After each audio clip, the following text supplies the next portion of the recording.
Welcome back दोस्तों। आज की वीडियो में हम एक्सप्लेन करेंगे होइचोई के ओटीटी प्लेटफॉर्म पर रिलीज हुआ महाभारत मर्डर्स का एपिसोड नंबर 1। पहली बार हम इस चैनल पर एक बंगाली वेब सीरीज एक्सप्लेन करने वाले हैं। होइचोई के ओटीटी प्लेटफॉर्म पर यह सीरीज काफी पसंद की गई है। आई होप आप लोगों को ये एक्सप्लेनेशन पसंद आएगी। ये कहानी है एक मिस्टीरियस सीरियल किलर की, जो कि महाभारत काल के अंदाज में लोगों को अपना शिकार बनाता है और साथ ही मारे गए इंसान के पास महाभारत काल से जुड़ा एक पोस्टर छोड़ देता है।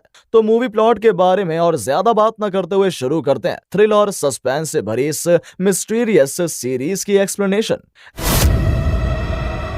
एपिसोड 1 की शुरुआत में हमें 1992 का समय दिखाया जाता है, जहां किसी जगह पर महाभारत का नाटक चल रहा था। यहाँ भीम का कैरेक्टर प्ले करने वाला लड़का प्रणब जब अपने साथ लड़ने वाले लड़के यानी कि दुशासन को मारकर उनका खून पीने की एक्टिंग करने लगता है। तभी एक आदमी स्टेज पर आकर उसे नकली खून से भरा कटोरा पकड़ाता है, जिसे देखकर वो प्ले देख रहे लोग हंसने लगते हैं। लेकिन जैसे ही प्रणब उस खून से भरे कटोरे को पीने की एक्टिंग करता है तो अचानक से उसकी तबीयत बिगड़ने लगती है।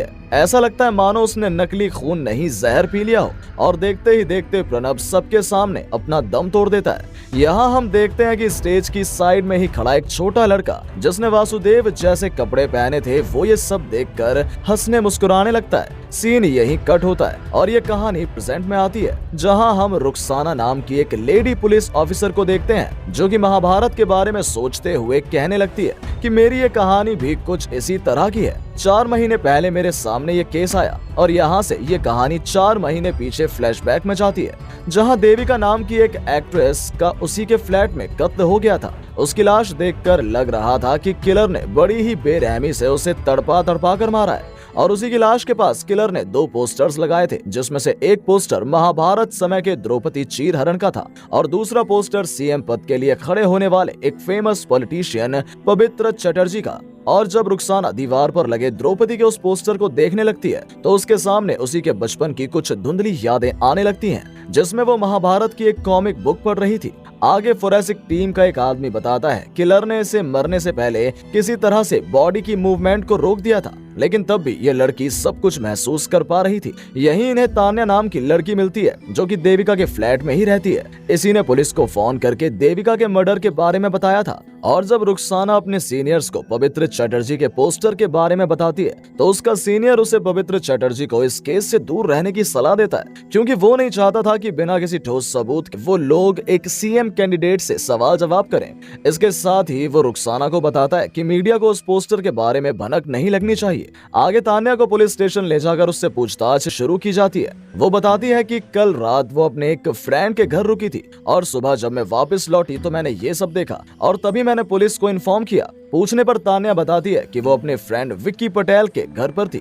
आगे रुखसाना को पता लगता है कि देविका की फाइनेंशियल कंडीशन ज्यादा अच्छी नहीं थी। इसके बाद रुखसाना और सिद्धार्थ इन्वेस्टिगेशन के लिए विक्की के घर पर जाते हैं, जहां उन्हें इधर उधर लड़कियों के कपड़े बिखरे हुए दिखाई देते हैं। ये सब देखकर उन्हें अंदाजा हो जाता है कि विक्की एक अय्याश किस्म का इंसान है। आगे उन्हें पता लगता है कि विक्की एक ड्रग एडिक्ट है और पैसा कमाने के लिए विक्की एडल्ट फिल्म्स शूट करता है, और कुछ दिन पहले देविका भी उसके पास काम करने आई थी। विक्की बताता है कि देविका की पहली फिल्म ही सुपरहिट गई थी, क्योंकि वो अच्छे से जानती थी कि फेक काम को भी कैसे रियल दिखाना है। इसी तरह से तान्या ने भी उसके साथ एक सीरीज में काम किया था, जो सीरीज कुछ ज्यादा अच्छी नहीं गई थी, लेकिन विक्की देविका को उसके काम के चलते काफी पसंद करता था। विक्की की बातें सुनने के बाद रुखसाना और सिद्धार्थ को समझ आता है कि शायद तान्या देविका से जलन महसूस करती थी। विक्की ये बात कंफर्म करता है कि कल रात तान्या उसी के साथ उसके घर पर थी। तलाशी लेते वक्त ही रुखसाना को तान्या की अलमारी में से एक ज्वेलरी सेट मिलता है, जिसका बिल देविका के नाम पर था। और जब पुलिस इस बारे में तान्या से पूछती है तो तान्या बताती है कि उसने कुछ दिन पहले मुझसे पैसे उधार लिए थे